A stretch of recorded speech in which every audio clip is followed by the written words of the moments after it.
Hey there. So it is 1:30 in the morning, and yes, I am as tired as I look. I left the house this morning at like 10 a.m. So that's a pretty long day, but it was awesome. It was 70 degrees and sunny, and I woke up and went and got a coffee, and I was just in there studying Spanish, reading some things, and a guy came up to me and he was like, "Are you American?" I was like, "What?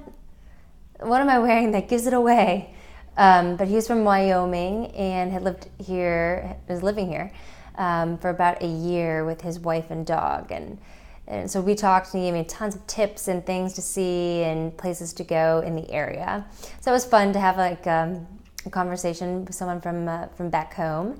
And then I bummed around and saw just like different parts of my neighborhood that I haven't been to. A huge park. There's this tremendously enormous park by where I live. And today, when it was 70 degrees, you can't even believe the amount of sports happening. I mean, everything from Zumba to hockey to paddle boarding. It was crazy and very entertaining. So I spent some time there, and this evening I had a coffee date with a girl that's been on my list from who I got an introduction to from New York. That's how tired I am.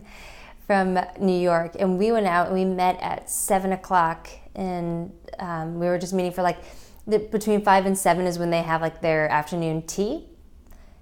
This is because they eat so late, right? Eat around 10 to 12. So we met for a late afternoon tea, and I just got home 1:30, and they were transferring from dinner to the bar, but I threw in the old towel, pretty exhausted. And speaking in English, Spanish does something to your brain. It makes you super, super tired.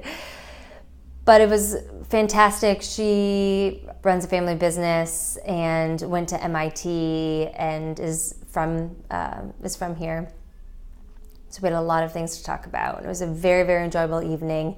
I have to say the last 2 days have really fallen for this city. It just has a special something. It's just this beautiful mix of, you want to say like European style and architecture. And tonight, there's this term called sobremesa, which is after dinner, you just sit at the same table for hours and just talk. And it's just about the art of conversation. And they say the weirdest thing for them is that in the US, the check comes so early. When do you have time to actually sit and talk with people? And I agree. It was awesome. That's what we did this evening. And the city has just kind of given some special things like that, and really just been pretty awesome over the past few days. So that's my update on a Saturday morning or night, Sunday morning. Bye.